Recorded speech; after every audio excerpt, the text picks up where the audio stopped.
Hallo und herzlich willkommen zu einer ganz neuen Serie in unserem Podcast. Es freut mich wirklich sehr, dass du heute dabei bist. Wir beginnen heute eine Reise, die für viele von euch das Tor zu einer neuen Zukunft in Deutschland, Österreich oder der Schweiz ist. Die Vorbereitung auf die offiziellen Deutschprüfungen. Vielleicht brauchst du das B1-Zertifikat für eine Aufenthaltserlaubnis, für deinen Job, eine Ausbildung oder einfach um dir selbst offiziell zu zeigen, ich kann Deutsch. Viele Lernende fühlen sich gestresst, wenn sie an die Prüfung denken. Sie haben Angst vor dem Durchfallen. Aber ich sage dir heute, die B1-Prüfung ist kein Monster. Sie ist ein System. Und wenn du das System verstehst, wirst du bestehen. In dieser Folge klären wir alles. Welche Prüfung ist die beste?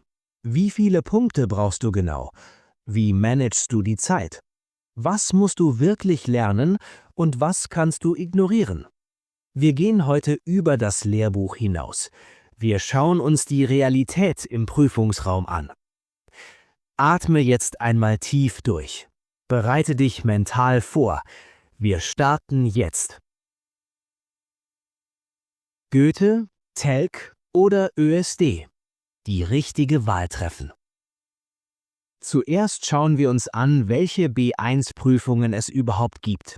Die 3 Giganten sind Goethe-Zertifikat B1, Telg Deutsch B1 und ÖSD B1. Alle sind offiziell anerkannt, aber sie funktionieren unterschiedlich. Das Goethe-Zertifikat und das ÖSD sind modular. Das ist für deine Psyche extrem wichtig. Modular bedeutet, es gibt 4 unabhängige Bausteine: Lesen, Hören, Schreiben, Sprechen. Wenn du zum Beispiel im Modul Schreiben nur 50 Punkte holst, aber die anderen 3 Module bestehst, dann hast du 3 Zertifikate in der Tasche. Du musst später nur noch einmal zum Schreiben kommen. Das reduziert den Stress enorm. Die Telg-Prüfung ist meistens eine Ganzheitsprüfung. Wenn du im schriftlichen Teil Lesen, Hören, Schreiben insgesamt nicht genug Punkte sammelst, musst du oft den ganzen schriftlichen Teil wiederholen. Viele Schüler finden Telg jedoch praktischer und die Texte etwas alltagsnäher. Welche ist einfacher?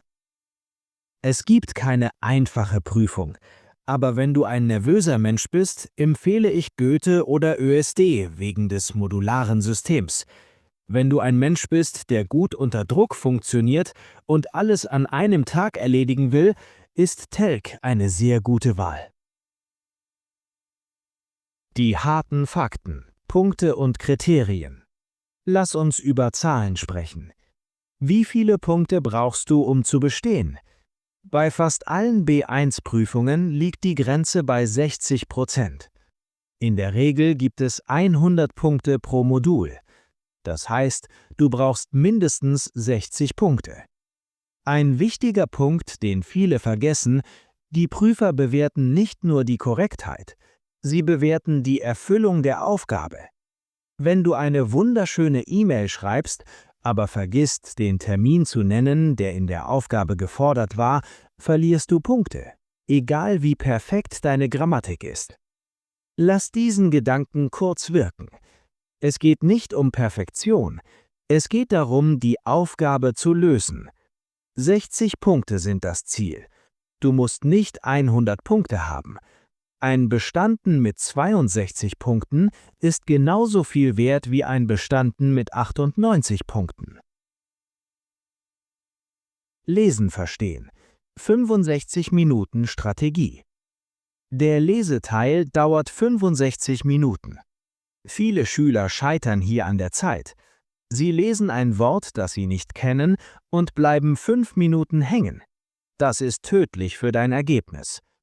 Die Zeitplanung für B1 Lesen: Teil 1 Anzeigen zuordnen, maximal 10 Minuten.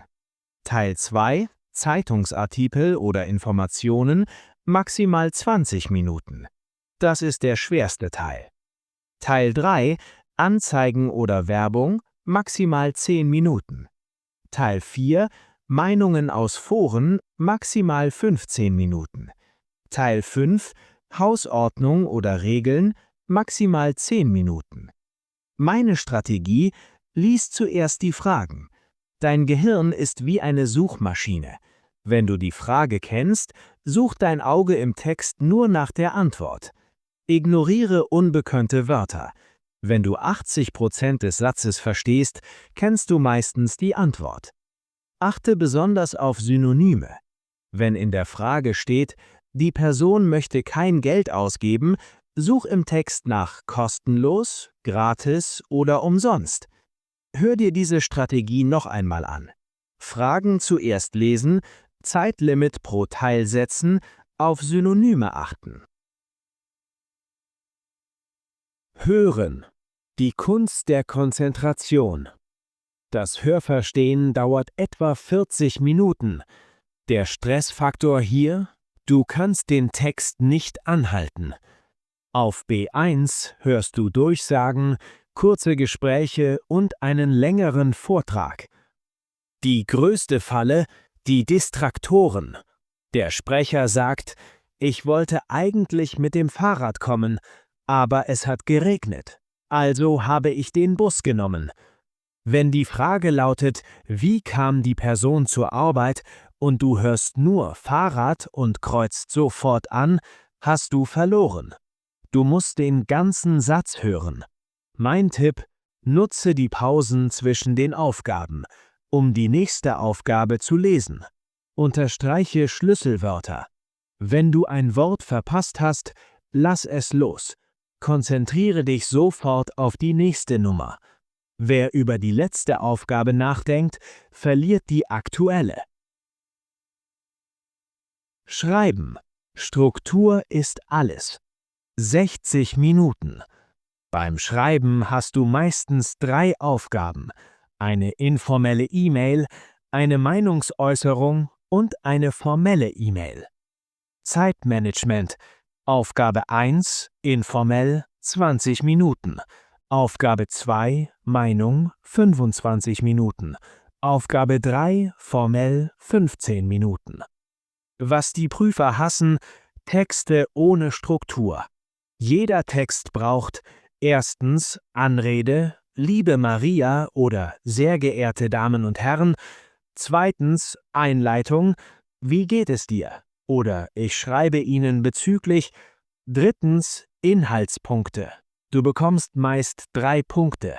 Viertens, bearbeite jeden Punkt mit mindestens 2 Sätzen. Fünftens, Schluss. Schreib mir bald oder mit freundlichen Grüßen. Ein B1-Geheimnis: benutze Konnektoren. Schreib nicht: ich habe keine Zeit, ich muss arbeiten. Schreib: ich habe keine Zeit, da ich heute lange arbeiten muss. Wörter wie weil, obwohl, deshalb, damit bringen dir die Punkte für das B1-Niveau. Sprechen. Der Moment der Wahrheit. Das Sprechen dauert etwa 15 Minuten und besteht meist aus 3 Teilen: gemeinsam etwas planen, ein Thema präsentieren und über das Thema diskutieren. Die wichtigste Regel: sei kein Egoist. In der Planungsaufgabe wollen die Prüfer sehen, dass du mit deinem Partner interagierst. Wenn dein Partner einen Fehler macht, korrigiere ihn nicht aggressiv. Hilf ihm. Sag: meintest du vielleicht, dass wir am Sonntag gehen? Das gibt dir Punkte für soziale Kompetenz und Sprache. Notfallphrasen. Emergency Phrases. Lerne diese Sätze auswendig. Sie retten dir das Leben, wenn du blockiert bist. Könnten Sie die Frage bitte wiederholen? Völlig okay. Einen Moment bitte, ich muss kurz überlegen. Zeigt, dass du nachdenkst, statt zu schweigen. Wie sagt man das auf Deutsch? Ich meine, umschreiben ist eine B1-Kompetenz. Mach hier kurz eine Pause. Stell dir vor, du sitzt im Raum. Du hast diese Sätze im Kopf. Du bist nicht hilflos. Du hast Werkzeuge. Vokabeln und Grammatik. Was du wirklich brauchst. Viele Schüler lernen zu viel. Sie lernen den Konjunktiv 1 oder komplizierte Passivkonstruktionen. Hör auf damit. Das brauchst du für C1, nicht für B1. Das B1 Minimum. Wortschatz: Du brauchst etwa 2400 bis 2500 Wörter. Das klingt viel, aber du kennst die meisten schon. Familie, Arbeit, Umwelt, Medien, Reisen, Einkaufen. Grammatik: sicherer Satzbau. Verb auf Position 2 im Nebensatz am Ende. Perfekt und Präteritum von haben und sein. Modalverben. Konnektoren. Weil, wenn, das, obwohl, trotzdem. Dativ und Akkusativ. Du darfst Fehler machen, aber man muss verstehen, wer was macht. Was du ignorieren kannst? Komplizierter Genitiv. Ein einfaches von reicht meistens. Futur 2 oder passiv in der Vergangenheit. Konzentrier dich auf die Basis. Profil. Wer besteht und wer fällt durch? In meiner Erfahrung gibt es zwei klare Profile. Der Grammatikprofessor fällt oft durch. Er kennt jede Regel aus dem Buch, hat aber Angst, einen Fehler zu machen. In der mündlichen Prüfung spricht er fast nichts, weil er nach der perfekten Endung sucht. Er schreibt zu langsam und wird mit dem Lesen nicht fertig. Das Ergebnis: Er schafft die 60 Punkte oft nicht, weil die Produktion fehlt. Der Kommunikator besteht fast immer. Er macht Fehler. Er sagt der Tisch statt den Tisch. Aber er spricht flüssig. Er schreibt alle Punkte der Aufgabe ab. Er benutzt Konnektoren. Wenn er ein Wort nicht weiß, umschreibt er es. Das Ding, mit dem man Türen öffnet, statt Schlüssel. Das Ergebnis: Er bekommt vielleicht keine 100 Punkte, aber er holt sich die 75 oder 80 Punkte locker ab. Frage dich: Welches Profil hast du? Sei der Kommunikator. Praktische Tipps. Der Tag der Prüfung. Was viele unterschätzen, ist die Logistik. Erstens, was du mitbringst. Deinen gültigen Ausweis. Ohne Ausweis keine Prüfung. Einen blauen oder schwarzen Kugelschreiber. Kein Bleistift im Schreiben.